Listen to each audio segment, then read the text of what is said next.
একটা বার ইনসাফের সাথে যুবক ভাই তুমি ভাবো, আর কতবার ডাকলে তোমার মালিক তুমি নামাজ পড়তা? 89 বার তোমার মালিক তোমারে ডাকছে, আর কতবার বললে তুমি সেজদা দিতা? আয় আফসোস। 80 বারের চাইতে বেশি বার আল্লাহ তাআলা বলছে আকিমুসসালাহ, আকিমুসসালাহ, আকিমুসসালাহ, নামাজ পড়ো, নামাজ পড়ো, নামাজ পড়ো, নামাজ পড়ো, নামাজ পড়ো, নামাজ পড়ো। আর কতবার বললে বন্ধু নামাজ পড়তেন? আপনারা যারা নামাজ পড়েন, নামাজ বয়সী অনেক লোক, যে মা নামাজ পড়ে না, যে বোন নামাজ পড়ে না, যে যুবক ছেলে, কিশোর ছেলে, তুমি মুসলমানের ঘরে জন্ম নিয়ে নামাজ পড়ো না, তোমার আল্লাহ তোমার কাছে জানতে চাচ্ছে। কোরআন শরীফের একটা স্পষ্ট আয়াত আছে, একটা আশ্চর্য কথা শোনো ভাইয়া। কোরআন শরীফে 29 নম্বর পারায় একটা সূরা আছে, সূরা মুরসালাত। এই সূরাটার নাম কোরআনুল কারীমের, আমি বলতেছি পরে দেখলে কারো মন চাইলে, 77 নম্বর সূরা, কোরআনুল কারীমের 77 নম্বর সূরা। এই সূরাটার নাম হলো মুরসালাত। এই একটি সূরার মধ্যে 50টা আয়াত। ওই সূরাটা, এই 50টা আয়াতের মধ্যে আল্লাহ তাআলা 10 বার, মানে 10টি আয়াত 10 বার একটা কথা বলছে, বারবার একই কথা 10 বার বলছে এক সূরা। কয়বার? কি? ওয়াইলুন ইয়াউমাইদিল লিল মুকাদ্দিবিন, ওয়াইলুন ইয়াউমাইদিল লিল মুকাদ্দিবিন। হে আমার মিথ্যাবাদী নাফরমান বান্দা, শোনো, সেদিন হাসরের ময়দানে তোমাদের জন্য জাহান্নাম। এই কথাইটা 10 বার বলছে এক সূরা।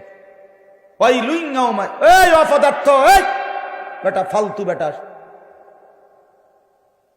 তুমি বেটা বাহিরে গিয়া ভিডিও করো বেটা, ফালতু ছেলে বেটা, যা বেটা। এমন 2-1 শ্রোতা না হলে কি হয়েছে বেটা? কেউ রে ছেড়ে দেওয়া যাবে না, সাফ কথা মিয়া। মুসলমানের এই সন্তান আমাদের সন্তান, এরা আমাদের ছেলে। 16 বছর, 14 বছর, 18 বছরের বাপ, মুসলমানের বাচ্চা লাগাম ছাড়া এক জিন্দেগি যাপন করতেছে।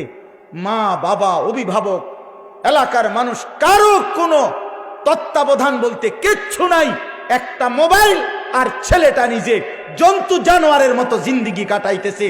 নিজের মতো খায়, নিজের মতো চুল রাখে, নিজের মতো জামা পরে, সারা রাত উলঙ্গ ছবি দেখে, অনলাইনে লাখ লাখ টাকা জুয়া খেলে, মেয়ের পিছনে ঘুরে উলঙ্গ দৃশ্য দেখে। এটা জানোয়ারের জিন্দেগি ছাড়া অন্য কোনো জীবন হতে পারে না বেটা। এটা মানুষের বাচ্চার জীবন নয়, এটা মুসলমানের সন্তানের জীবন নয় বেটা। মুসলমান এত পাগল না, মুসলমান এত ছাগল না। আজকে আমি জুমার নামাজে যাইতেছি, আমার এলাকার বাজার, গরু বাজার, আমি নিজ চোখে দেখছি, আল্লাহর কসম, আমার নিজ চোখে দেখছি, ছাগল বাজারের মধ্যে যে ছাগলটি উঠছে, ওমা 3-4টা মানুষ রূপী ছাগল একটা ছাগলটির ভিডিও করতে আছে। বলতে কি ছাগল? তোরে কি কামড়াইছে? তোরে কোন শয়তানে কামড়াইছে? তোরে তুই ছাগল উড়াস কীর্তি বলে? একের কসম আল্লাহ, আমি নিজ চোখে দেখছি। আপনি বলেন না, ইনসাফের কথা বলো ভাই, তোমরা বলো ভাই, এটা কি? এই গরু বাজারের ছাগল, এগুলো তুই ছাগল, তুমি এক ছাগল না? তুমি এগুলো কেন উঠাচ্ছ? এতটুকু এহসাস, এতটুকু বিবেক তো থাকবে। আমি কি করছি? আমি কি করছি সারাটা দিন? এটা কি জীবন মিয়া? সারাটা দিন মোবাইল, সারাটা দিন নারী, ছবি, নাচ, গান, উলঙ্গ দৃশ্য, সারাটা রাত জিনা ব্যভিচারের দৃশ্য। হায় রে মুসলমানের বাচ্চা, হায় রে বাপ, কে তোরে আল্লাহ চিনাইবে বাপ?